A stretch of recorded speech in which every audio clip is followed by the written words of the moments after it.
Right, so that's okay. So we're recording now. So I'm just going to announce this. So come to another edition of Featured Business. Right? I'm waiting for Emily to give me kind of that voiceover thing, right? The intro. I'm still waiting for that, right? So I don't have to say this every week. But this is a weekly show on 𝗬𝗏𝗧. So if you aren't already on 𝗬𝗏𝗧, then I'm just going to pass over to Johan since he's here, and then you can say a few words. But we have a mystery guest, or maybe not so much of a mystery guest now. Every week, there's a different opportunity for someone to be a guest. You don't necessarily need a business. You just need to be available. So the spotlight's going to be on you for basically an hour. It is interactive. So halfway through, we open up to the audience to interact so they can ask questions as well. We join early if you want to join early. It's about the chit chat. So just basically a free for all that people can ask each other where they're from, what they do, and get better acquainted. And then we go into the spotlight on the guest. But prior to the guest, we have our regular local singer, Emily. Emily, there she is, right? And she normally gives us a song just to get us in the mood and to make it a bit different. And then the spotlight is on the guest. And as I said, you can interact. If you want to be a guest and you haven't been already, just a show of hands quickly, who's been a guest on here already? Oh, yeah. Right. Okay, so we've had a few. And Ida is our mystery guest today. And as I said, if you haven't been already, it doesn't mean that you can't be a guest if you're already part of 𝗬𝗏𝗧. Actually, Johan, you haven't been a guest either, have you?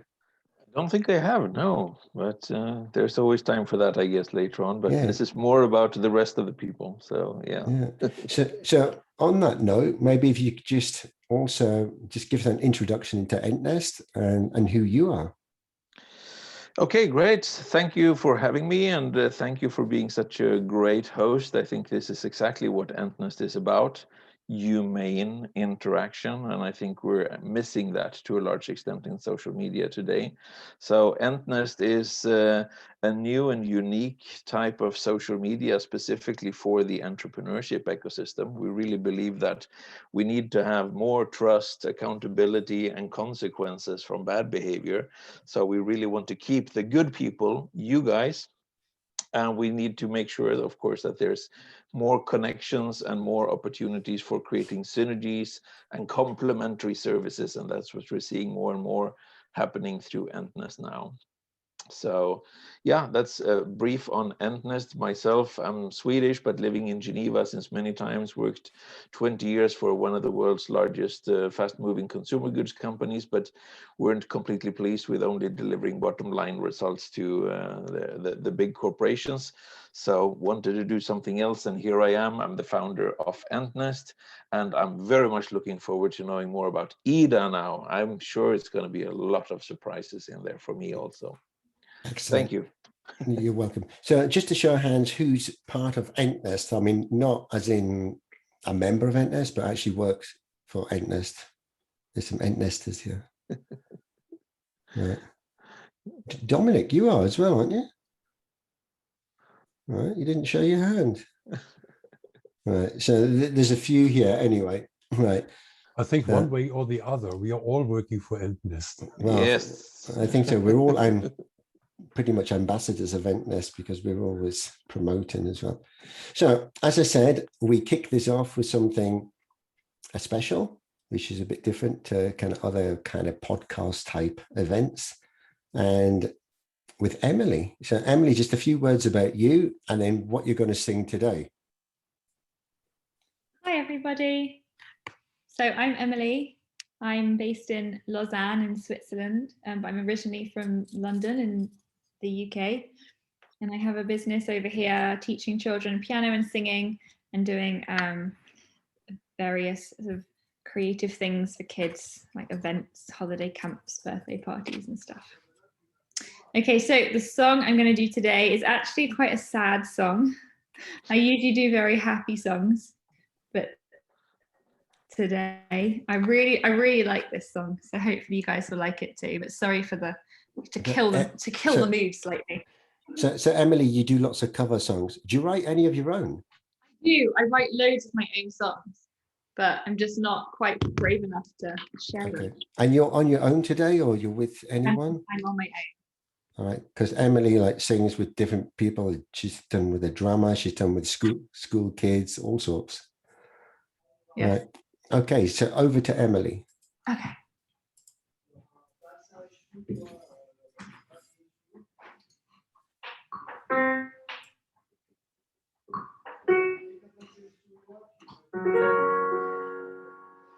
Okay, is that okay? Oh, sorry, I kind of cut my head off slightly. Okay. Yeah, that was okay.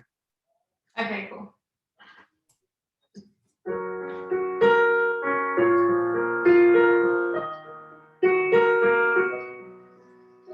And I hate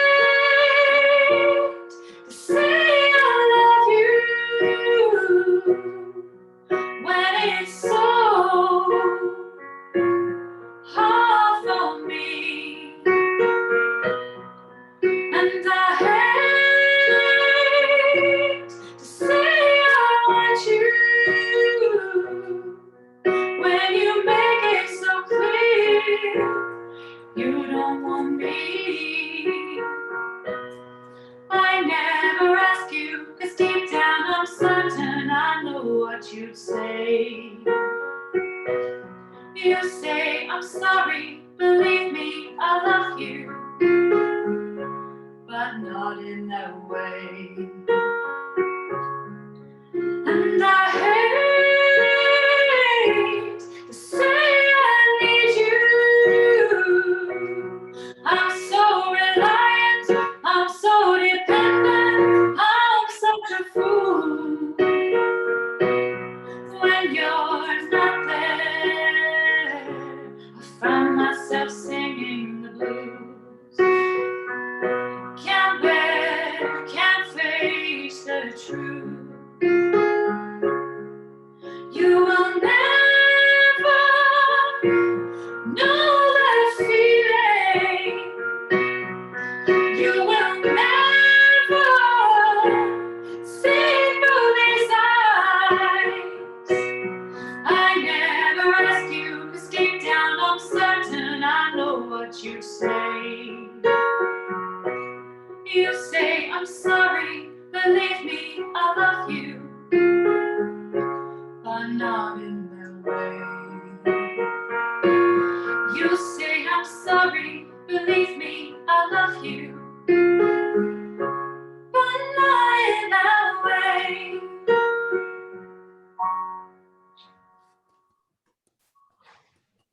Bravo.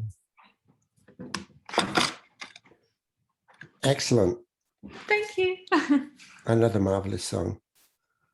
So, Emily, I mean, if you could just share in the chat as well, if people want to connect with you and learn more about what you do and your business, and particularly if they've got kids and whatever. Okay, I will do. Right. So, thanks once again, Emily. And as I said, she's our regular singer, so it's normally different songs with different people and so on. So now we're going to switch to our mystery guest, 𝗬𝗓. Right. So we've had lots of different guests on here, and some of them I really look forward to. I mean, I look forward to all my guests, of course, right? But some I look forward to more than others. And 𝗬𝗓, you're one of them, because joining 𝗬𝗧 myself, I've never seen kind of the personal side to you. I've always seen the business side. And although that's very professional, I always wanted to know, who is 𝗬𝗓? Who's behind this business professional? And yeah, now, because I always ask up front a number of questions so I can steer the conversation. So I've been just looking through the notes, and yeah, I'm excited about this. I guess the audience are as well. So I'm not even going to try to pronounce your surname because I'm terrible with names. So 𝗬𝗓, the spotlight is on you. So as I said, I will open this up to the audience around the halfway point to ask questions. So we'll just steer this and see how it goes. So it's about kind of who 𝗬𝗓 is to start with, and then we're going to switch over to more about the business a bit later on. So Ida, if you can at least pronounce your name for us, and then we'll get going. Great, thanks. Yeah, this feels weird talking about myself for a long time, especially from the personal side. I'm not really used to that, so let's see how this goes. Yeah, the name is pronounced 𝗬𝗢𝗨𝗥. Huiskonen is the last name. It's Finnish. You can always recognize people that are from Finland if it ends with N-E-N. That's a really common Finnish last name. Well, I'm glad you said it, because could you just say the surname again? Huiskonen. Yeah. Or Huiskonen. I'm not even going to attempt it. Right. But anyway, so originally from Finland. Yes. Right. Now, there's a lot of notes here, so I'm not sure which way to go first. But anyway, let's start at the beginning. So you do have siblings? Yes. So I have 3 younger siblings. I'm the oldest of 4. We're really close with my siblings and my family, even though we've all been living in different countries, so we don't always get the chance to meet that often. But we're super close. So I have one younger brother. He's 2 years younger. He's right now studying in London. He's studying European policy there, super interested in politics and philosophy and things like that. Then I have a sister. She's 4 years younger. She's studying in Estonia to become a doctor. She wants to save the world by helping others. And then there's my youngest sister. She also wants to save the world. She's 8 years younger, and she's studying in the Netherlands right now. She's studying management of international social challenges. So things like sustainability and poverty and all of those topics. Wow. So they're all working, or she was still studying the last one? No, they're all still studying. Oh. All of my younger siblings are still studying. I was going to say, you're young, so I mean, yeah. How young is the youngest? The youngest is 19. 19? Yeah. Wow. And that's 8 years difference. Yes. No, you look so young as well. Right.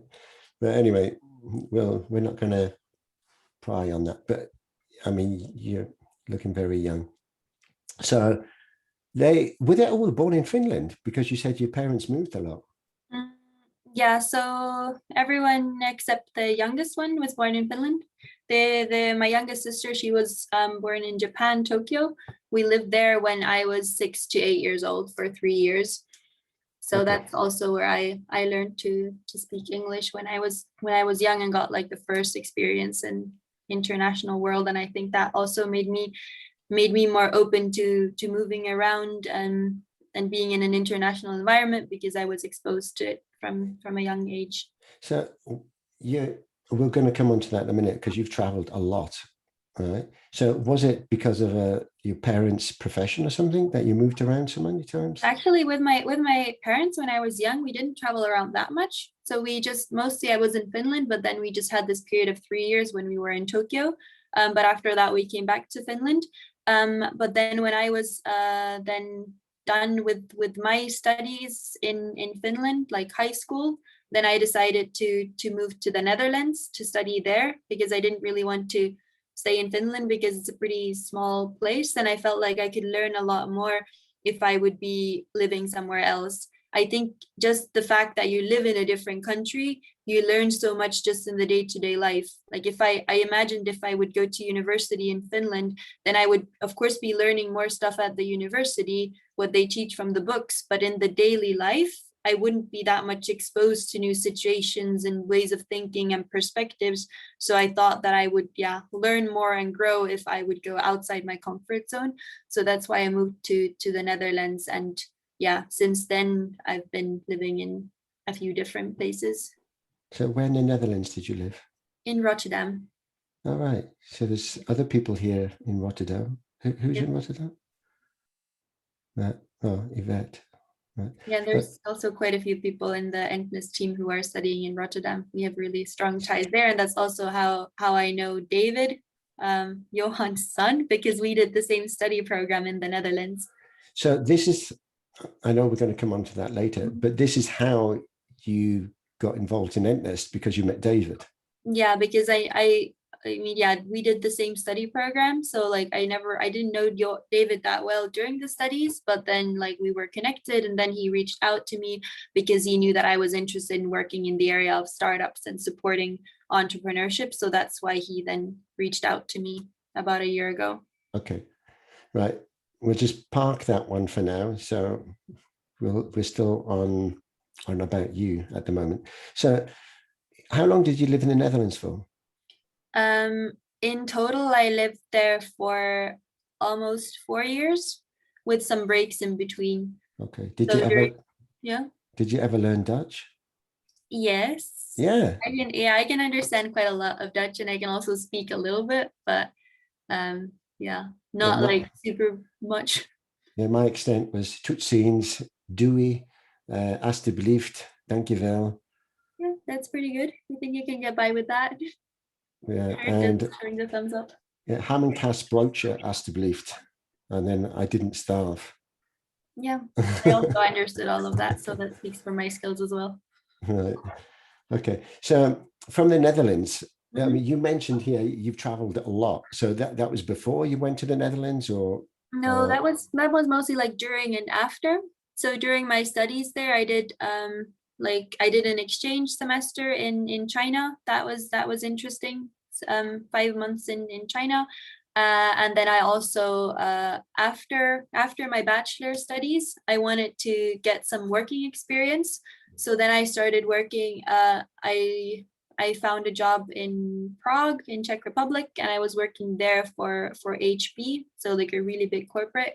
And then I was living in Prague for like I think 2 years in total. But at the same time, also then during my master's degrees in the Netherlands, I was like switching between different countries. Yeah. In total, I mean, you've been to a number of different countries, so. Yeah, it's a bit messy if you start going through all of them, so I'm not sure if that makes sense. Maybe I'll just reel them off here. So 5 years in Finland, 3 years Japan, 9 years Yeah, you don't have to go through the whole list. It's going to take a while. Germany, Finland, Netherlands, China, Czech Republic, Netherlands, Switzerland. And now where are you? Now I'm in Berlin.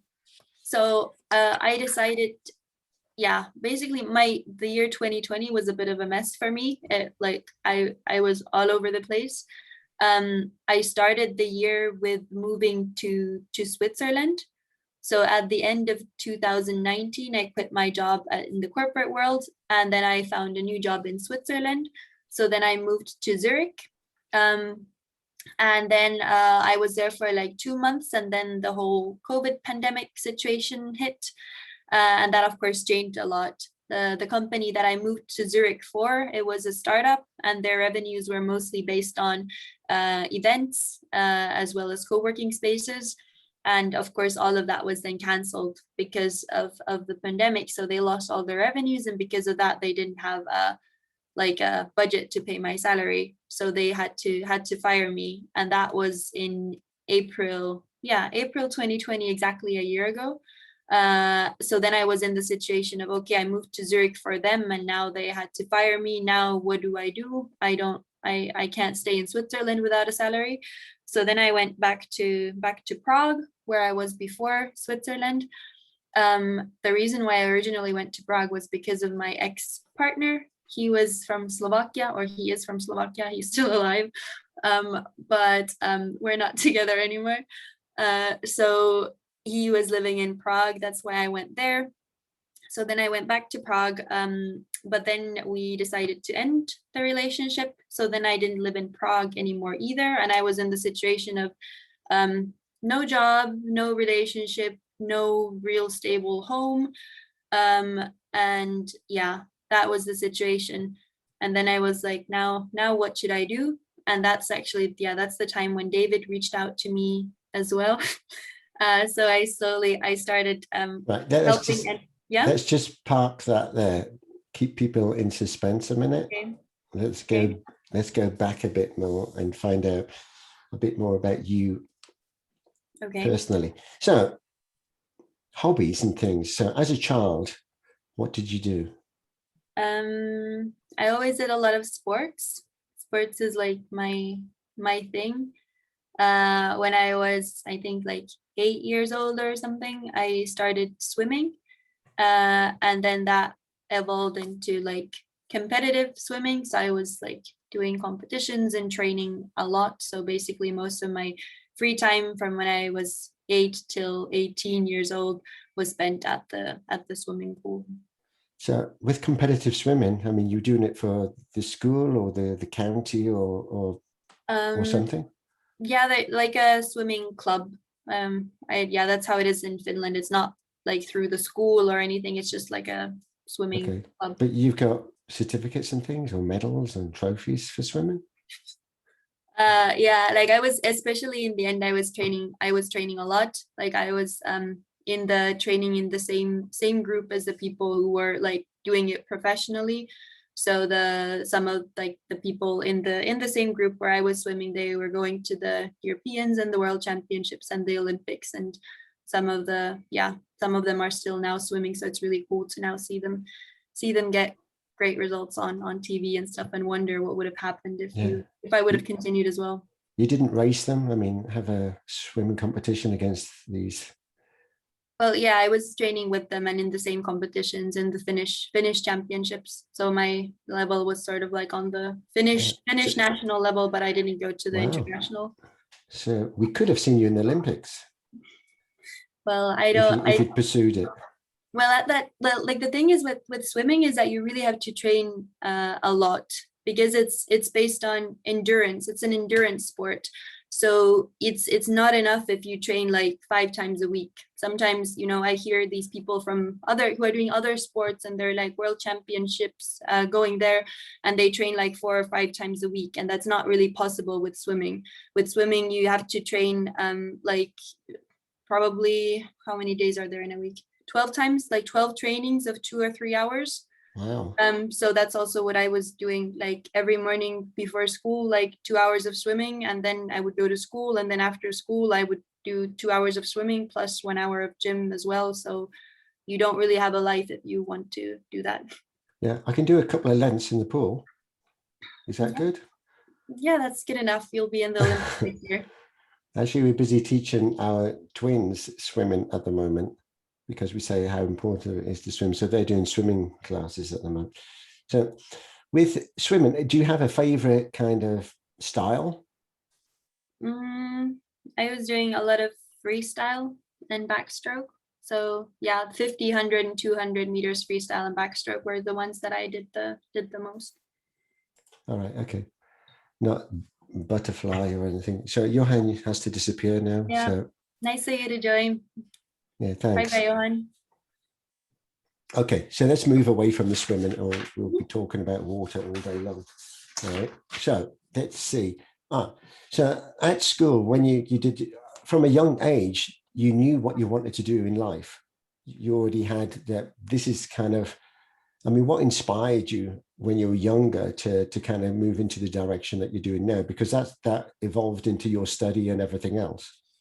Yeah, I think when I was like super young, I didn't know exactly what I wanted to do. But I wanted to, I thought that it was good to study business, because with business, you can do so many different things. You can just get the degree, and that will be beneficial in a lot of things that you want to do. And it opens a lot of doors. And then I thought that I can then figure out later on what exactly I want to do with those business studies. So then, during the basic business studies, I then figured out that what really fascinates me is the world of entrepreneurship and startups, because I love it when you're like building something up from the ground. You're not just like implementing something, but it's really that process of building something on your own that always fascinated me. But then I also think that I would not have the patience to have a startup of my own, because then you would, like, if you start a startup as a founder, then you have to work on your own project on your own, like day in, day out. And I think that's like really, really tough on your own. So I have like huge respect for anyone who does that, because I would not be able to do that. But I still love the process of it. And that's why where I see myself working is on the area of supporting entrepreneurs, which is perfectly what we're doing now at 𝗬𝗪𝗧. So I get to be a part of building something new, but without having to work just by myself every single day. But I get to meet a lot of people and talk to them and inspire them. And yeah, that's the part that I love. Excellent. So your studies kind of evolved into kind of this entrepreneurial world and startups and how to support them, rather than necessarily looking at your own, but how to support others. Yes. And then when just kind of going back to the conversation that you had with David, you reached back out to David, or he reached you, or how did that come about? David was actually trying to sell 𝗬𝗪𝗧 to the company that I was working at, because it was a co-working space in Tech Hub in Switzerland. So he was trying to make us a client of 𝗬𝗪𝗧. And then I just ended the conversation with, yeah, sorry, I'm not working there anymore. So good luck with whatever you try to do. And then he said that, well, actually, we're looking for somebody to help with the community management. So then I started helping them out a little bit, and somehow that just transformed into this full-time position. So that conversation was when you were still in Prague? Yeah, that was when I was in Prague. Right. So I guess at that point you kind of hit bottom in a way. I mean, you'd lost your job. Yeah, you'd gone back to Prague, your relationship fell apart, and then you deciding, where am I going to go next? And it was just kind of that conversation, perfect timing conversation from David. That was kind of that lifeline into doing something different, actually doing something that you wanted to do. Yeah, it came at a really, really good time. And at that point, I didn't really know what was going to come out of it. It was more like, okay, let's see, and we'll start doing something together. And at the same time, I then also went to Finland. So I went to Finland for last summer. It was the longest time that I spent in Finland in 10 years, probably.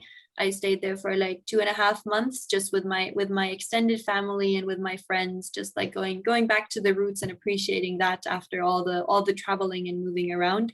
So yeah, then I had time to finally do that and sort of like put myself back together in a way, because I felt like everything in my life was just blown into pieces, like the job and the relationship and where I was living. And yeah, I didn't really have anything to hold on to.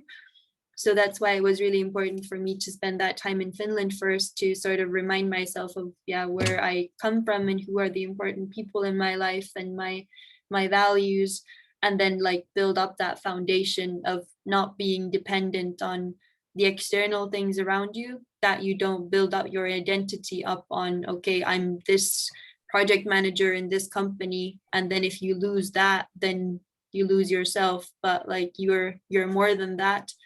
And then building the identity and values on that, because I think that gives you resilience in navigating through the different things when your life is changing. So where in Finland were you living? So all my friends are in the Helsinki area. So I spend time with my friends there. But then we have a cottage at a lake a few hours away from Helsinki. It's nice. Really typical in the Nordic countries to have these cottages at the lake. Yeah, I've got some friends there. I mean, we went to Espoo or something. I mean, where Nokia and all the others kind of started. That's where I'm originally from. And then they used to encourage me like to come and have these saunas with them as well, with branches that you kind of whip yourself with, and then you run along the pier and jump in the ice cold water. And I love that. That's like one of the things that I miss the most about Finland is the saunas. The sauna is like amazing. Yeah, I mean, it was all new to me, and I mean, being prudish coming from the UK, I mean, you don't take your underpants off, and then you said you got to come in this sauna all naked and hit yourself with these things, and I thought, weird, but anyway, it was good fun. And drinking alcohol in the sauna, so I'm already like sweating and everything, and alcohol. But that's another story. But I can see the fun.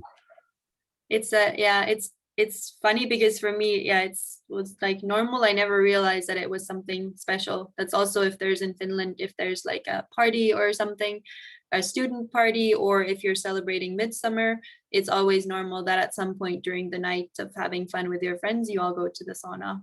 Wow. Yeah, I had friends that said they had business meetings in the sauna. Yeah.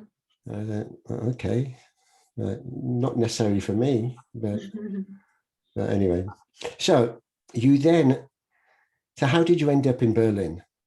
Well, I didn't then want to stay in Finland. I don't know. It's like, it's nice to spend some time there, but I felt like I still wanted to learn some more and have some more opportunities, because Finland is really small. There's just like, in the whole country, there's I think 5.5 million people. So then you easily, it's like really small circles. You know someone and they know someone. So yeah, the circles are really small. So I felt like at this point in my life and career, I still wanted something more.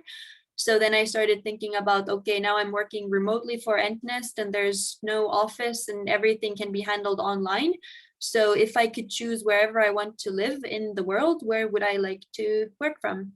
And then I decided that would be Berlin, because also I have some family and friends here as well. So those siblings of mine, as well as my parents, they've actually lived in Berlin for 8 years. But I never lived in Berlin with them because I had already moved out. So for almost 10 years, I had been living in a different country comparing to my family. And then I thought that now finally, when I'm in this free state of mind and being, then why not spend some more time with those important people? And also Berlin is like a perfect place to be in terms of the startup world. There's a lot of young people, international people, a lot of nature. So it just like ticked all the boxes. So I thought I'll just move here. Yeah. So how long have you been there now? I came here in September. Okay, that's So like last year. 6 months, yeah. And are you in the east or the west? I'm in the west right now. All right. Like southwest. I guess you can't really tell much difference now between the east and the west. No, and But that's did you go? Were you there before? I mean, yeah, like I've been visiting Berlin a lot, so it's sort of like a familiar place. But then on the other hand, it's always different if you live somewhere compared to if you just visit. yeah. I was fortunate enough to go in 1989 when the wall came down. Oh wow! And I actually, funny story actually. I'm not going to tell you the whole story, but I mean, we ended up going through the Brandenburg Gate with Queen Beatrix, and someone said, I said, who's that fancy woman over there with all these people around? And I said, that's Queen Beatrix. I said, who's that? She said, this is the Queen of Holland, of course. And I thought, oh, okay then, so we'll go through at the same time. So we went through the Brandenburg, this is their claim to fame, the Brandenburg Gate at the same time as Queen Beatrix in 1989. That's pretty cool. Yeah, and we've been back since, and it's completely different. You can't tell the difference. But anyway, so Berlin is a beautiful place full of museums and history, and a great place. That's also what I love about Berlin, is that there's just so much variety. There's like whatever you are interested in, there's always something for you to do, something different. It's such a really versatile city. I like it. So there's no plans to move on. You're happy to stay there? Yeah, no, I'd like to now stay here for longer, and I'm sort of done with the moving and seeing places, and now I hope that I could build like a home base in Berlin and stay here for longer. Not off to China or Australia or something. No, I've seen that. I'm happy to stay in Europe for now. In China, where were you in China? In Shenzhen. All right. It's right next to Hong Kong, across the border from Hong Kong to the Chinese side. That was also an interesting experience, and that's where I learned that I really like Europe. Actually, and I don't need to live in China. From all of these places that you've lived in and visited, where did you feel most comfortable? That's a difficult question, because I think I don't really like comparing places, because every place has its own vibe, and like there's different pros and cons to each place, and it's also really dependent on the time and the people. For example, I really felt at home in Rotterdam. I really loved the years there. But if I would go back now, it would be completely different, because I felt at home because I was in this international student bubble with people from everywhere. But now if I would go there and work there, then it would be different. So I feel like they're not really comparable. Okay. So you had that phone call with David, and David invited you to join 𝗬𝗏𝗏, and I guess you didn't know too much about 𝗬𝗏𝗏 at the time. No, but I always really like resonated with the values and the vision of the company. And that's really important for me to work with people that I'm like have a similar mindset with, that you can trust and you have the same values, and yeah, you can trust them basically. So that's also what kept me at 𝗬𝗏𝗧. Right. So how long now have you been in 𝗬𝗏𝗧? Like it's gonna be a year soon, a bit less than a year. All right. Yeah. Okay. And have you met, I mean, besides David, I mean, have you met Nope. any of the No, team? No? You've No. never met in person, Johan? No? No. Wow. Because of all this travel restrictions and everything. Yeah, I'm still hoping that that's gonna happen. I don't know if later this year, at least to the Netherlands. It would be nice to go there at least shortly, but then 2022 otherwise. But did you know any of your team members before? No one. All right. Like, So tell us more. Yeah. Yeah, sorry. Tell us more about your role now. What do you do in 𝗬𝗏𝗧? To be honest, I'm not sure if other people interested in knowing that, or don't we talk enough about 𝗬𝗏𝗧? I don't want to talk too much about that. But in short, what I do is everything related to the community building and the marketing and communications of 𝗬𝗏𝗧. And my vision there is really to sort of like scale up the community, because right now it's been really a lot dependent on like individual discussions, like Johan speaking to every single person who joins 𝗬𝗏𝗧, which is nice, and it creates this personal atmosphere. It's also why a lot of you are here, because we just get along as people. But if we really want to create more value for everyone involved, then we need to create some sort of scalable structure and system for it, that the people are able to find the resources that they need on their own. So I'm thinking about how can we optimize the registration process and the platform so that the people find themselves, and we get just more people involved, so that then, you know, like Walter is looking for something, and then as soon as a new person who joins who is looking for what Walter offers, that person will get in touch with Walter, because that's what our automatic database matchmaking system is suggesting in a very streamlined way.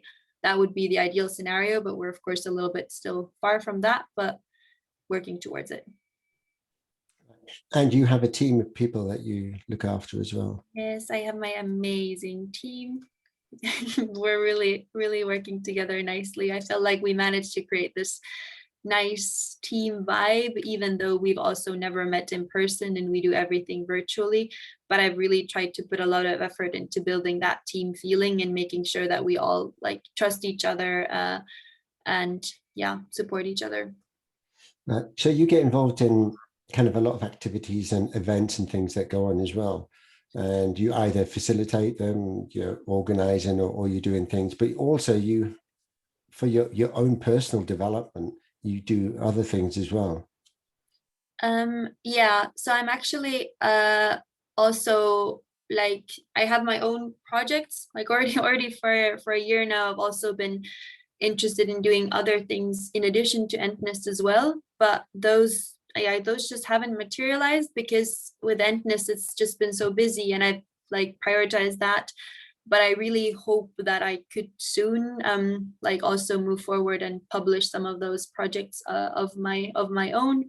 I've been working on my own website, and I've been working on a course of my own, because people have been asking me for tips, for example, related to creating videos for social media. So I've been putting something together, but I just haven't had the time or the courage to post it and publish it. Right. So let's just talk about the video, because video, I mean, if you look at social media now, I mean, they said a picture says 1,000 words.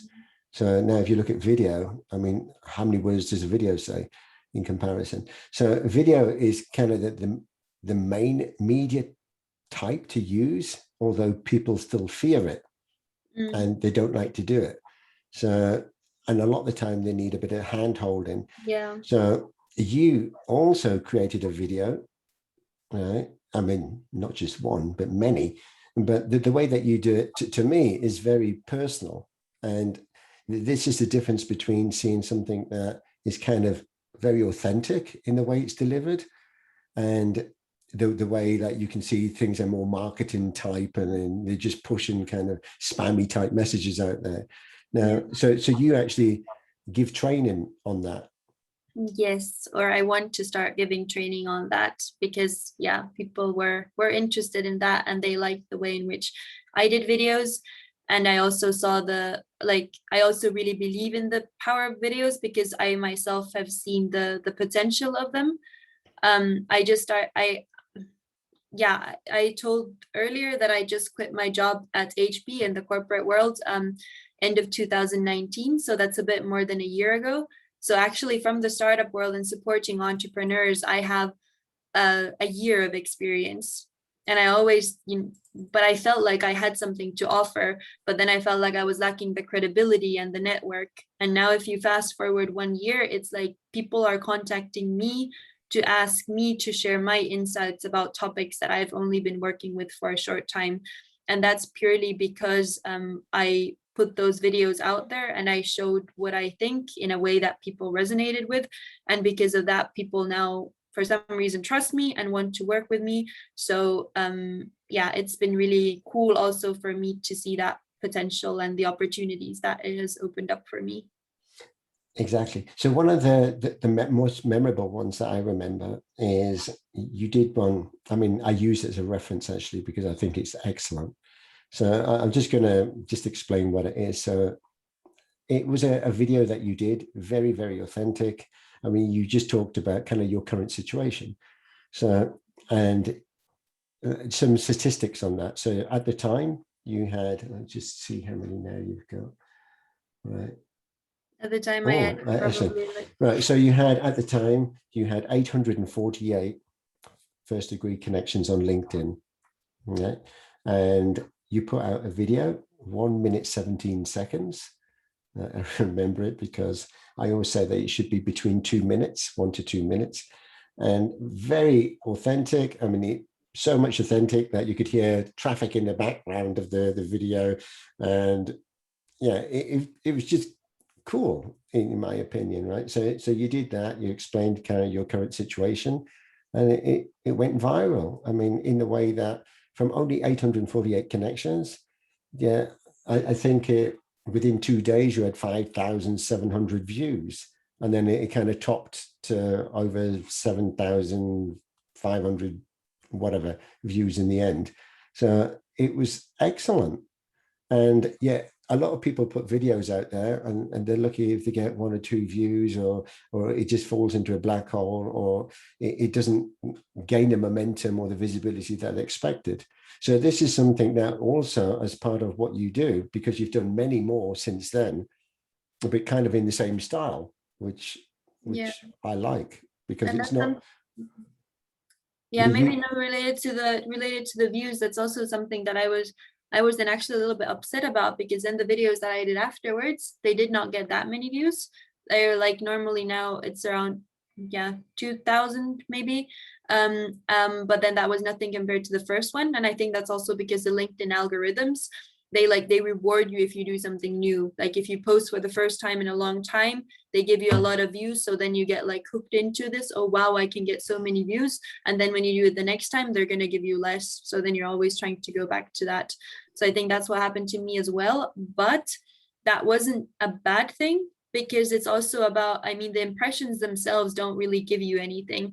It doesn't matter if, 10,000 people see it, if it's the wrong people who don't want to work with you. But if you have 50 people who are really the right people for you, and then they want to work together with you, then that's more valuable. So I think it's also more about your audience and goals.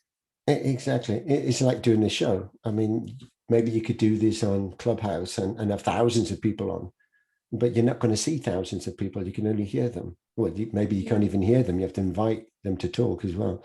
Whereas here, I would rather have 20 people that you can actually see and interact with, that are going to be loyal and come every week. Like Boy on there. Yeah.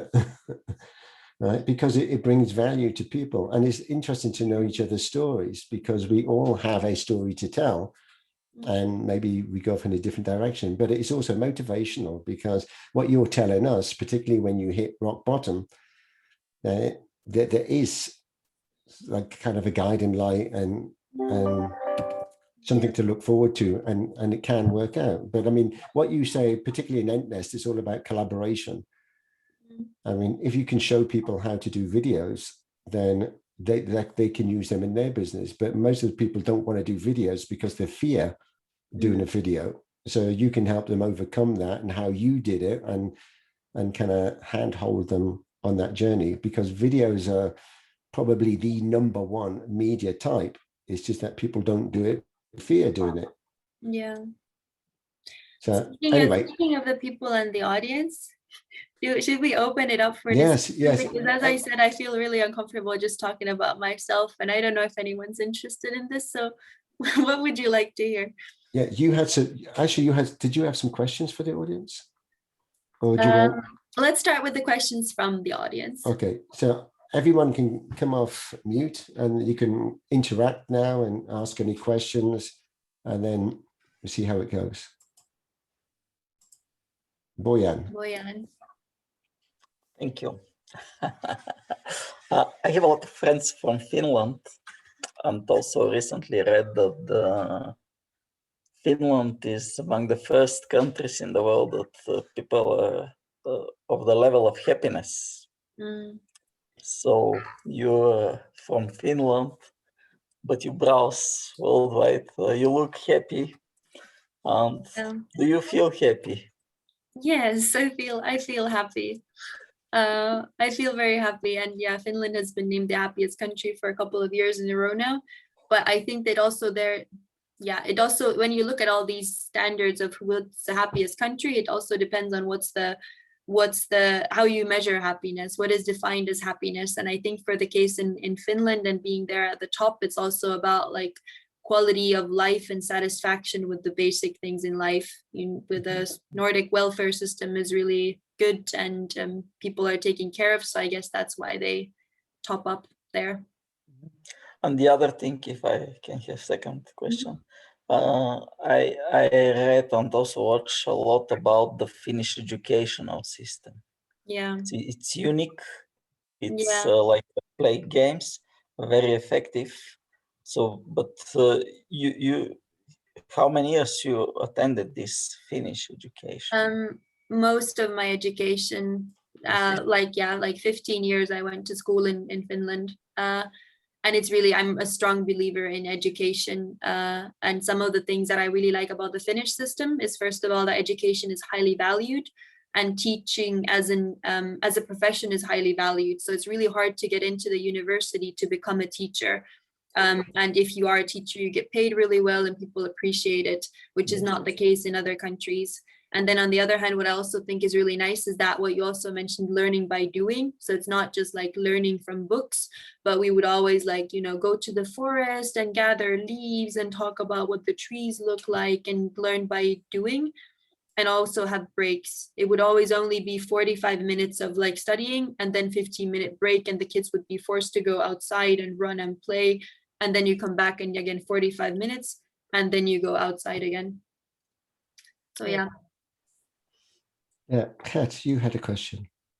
Yeah, well, first of all, I just want to thank Ida. I think we've met almost a year ago. I think you really when you joined 𝗏𝗏, and it's funny, that at one point you meet a person, but you don't realize actually everything that has happened in that person's life up to that point. So clearly your life, I think, has been quite a roller coaster. You're quite young. You've got plenty of ideas. So I think the roller coaster is going to continue for the coming years. So where do you see yourself in 5 years? Oh, interesting question. It's indeed been a roller coaster, and I have enjoyed the ride. So I'm going to keep on enjoying going up and down.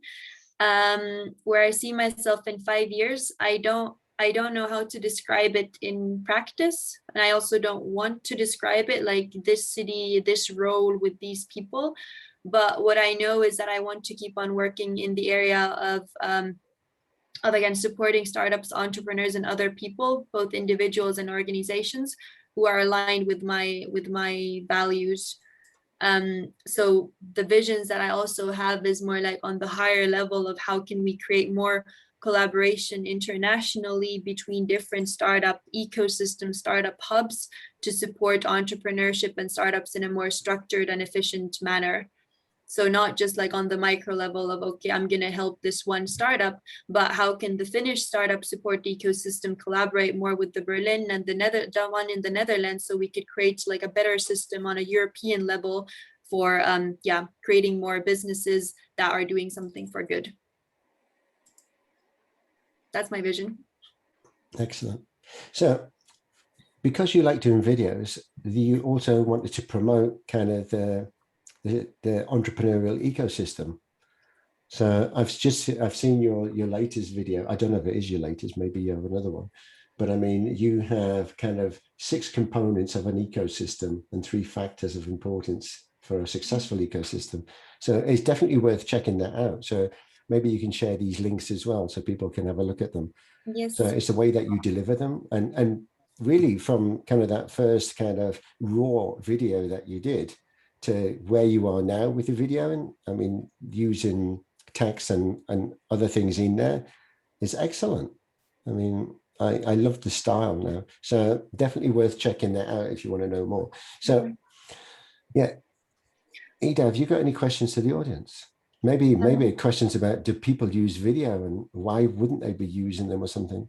And maybe one question that I have is anyone interested in starting to use videos either for themselves, for their personal branding purposes? Ooh, I see 2 people already raising their hands. Yeah, I'd like to see Paul's video. Yeah, amazing. Because actually my goal was to use this featured business event sort of like as an accountability deadline for myself, to really push myself to create both my website as well as my pilot course for creating videos. Because my idea with the videos is, again, people gave me good feedback and also asked for tips. So then I thought, why not put together a short course?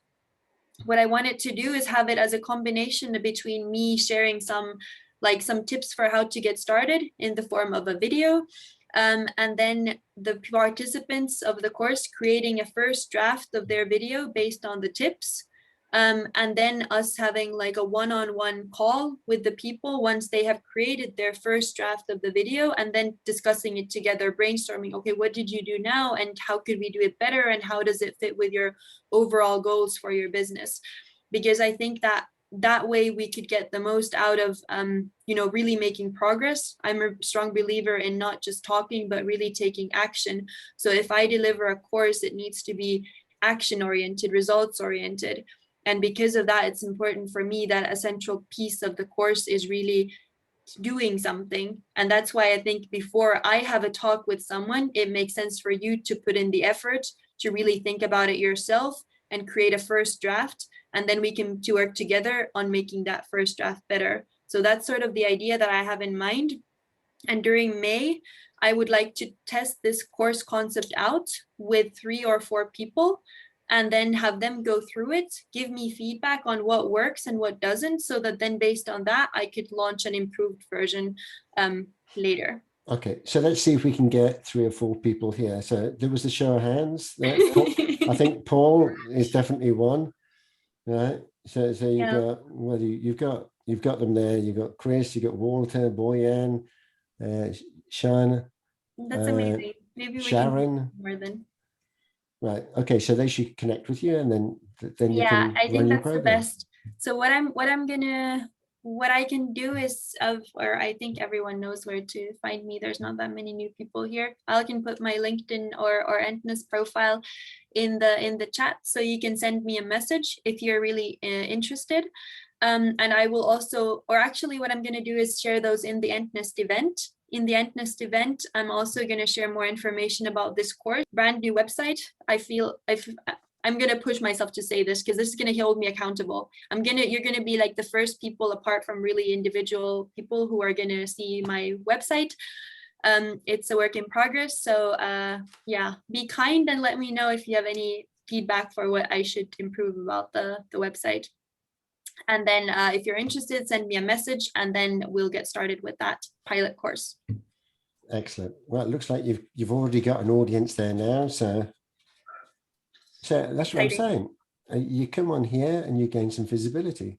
Now, yeah, you might not have got it in the post, but you're getting it on the event, or you might not get it in the event, but you get it on the post. So, I mean, it is a good combination. So It does work. And I think what you do, 𝗬𝗓, is a great example of what Johan always says about Endness is bring an idea out, share it, get people on board to develop it with you, and then make something out of it. So absolutely brilliant.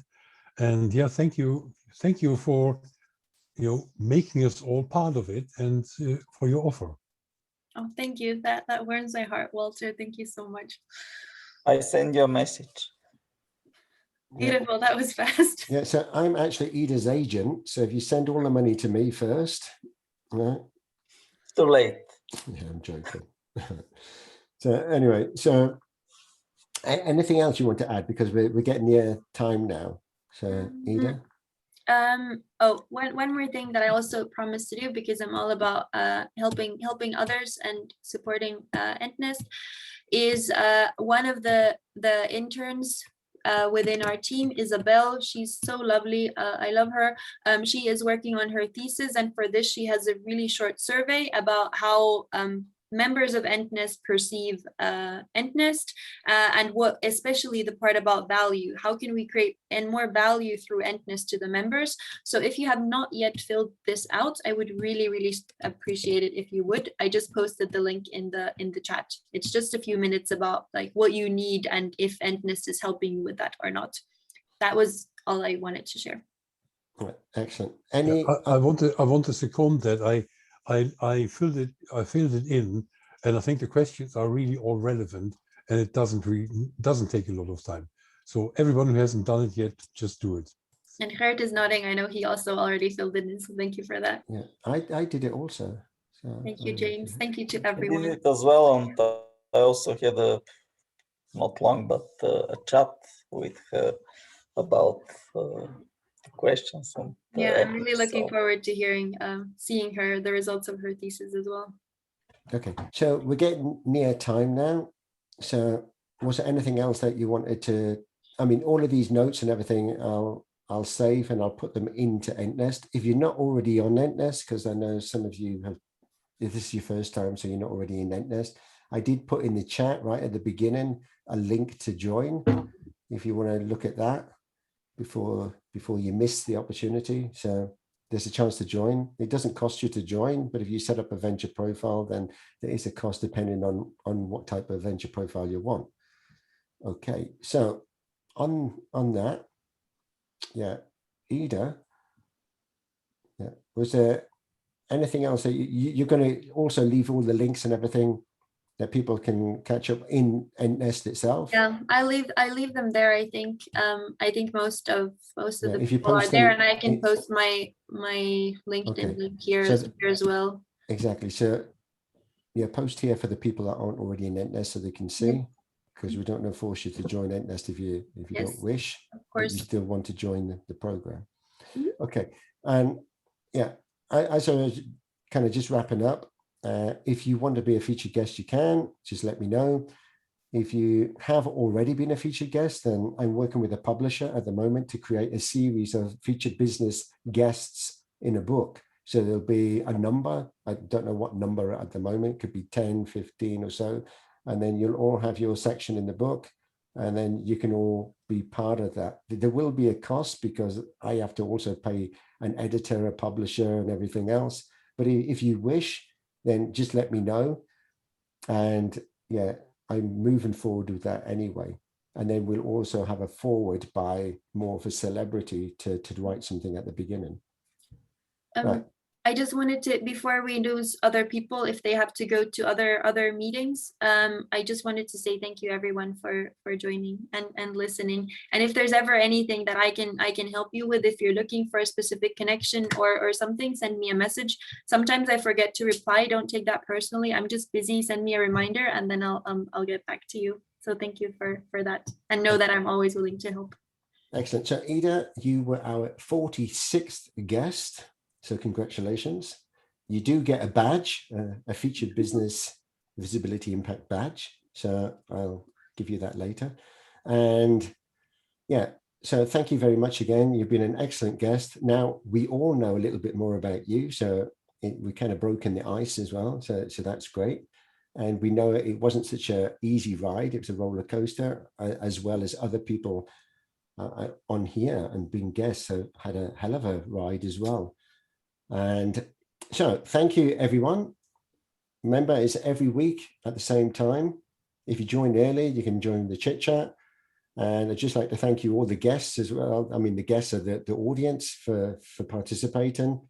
It's great to see the same familiar faces, even though some have been a bit distant, like Paul. I haven't seen you for a while, so glad that you're back. And yeah, and next week, our mystery guest, he's there in the top corner. Yeah. Laszlo, right, is going to be our mystery guest for next week. So do tune in for that. And Not so mystery anymore. Yeah. Well, it's a mystery still in the way that we don't know who you are. Yes. Actually, you will see and hear and find out. Right. So on that note, I wish you all a wonderful weekend, a great week ahead, and see you this time next week. Thanks. Bye-bye, everybody. Bye-bye. Have a good Bye-bye. weekend. Bye-bye. Thanks. Bye.